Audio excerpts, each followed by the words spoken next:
भारतीय गुलकारा 27 बरस की उम्र में इंतकाल कर गईं। अहले खाना का जहर देने का इल्जाम। भारत से ताल्लुक रखने वाली नौजवान गुलकारा रुखसाना बानो 27 बरस की उम्र में इंतकाल कर गईं। भारतीय मीडिया रिपोर्ट्स के मुताबिक अस्पताल में जेर इलाज गुलकारा रुखसाना बानो का इंतकाल बुध की रात को हुआ। स्क्रब टाइफस रुखसाना बानो को 27 अगस्त को अस्पताल में दाखिल कराया गया था। गुलकारा का बैक्टीरिया की वजह से बनने वाली बीमारी स्क्रब टाइफस का इलाज जारी था, जबकि गुलकारा की वालिदा और बहन ने बेटी को मगरबी ओडिशा के एक हरीफ गुलकार की जानिब से जहर दिए जाने का इल्जाम आयद किया है। ताहम अहले खाना की जानिब से किसी शख्स का नाम नहीं लिया गया।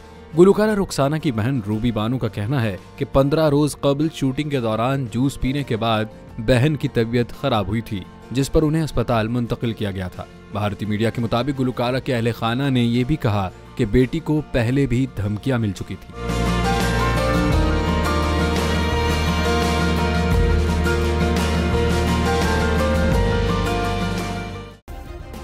सब्सक्राइब करें और बेल दबाएं ताकि कोई खबर रह न जाए।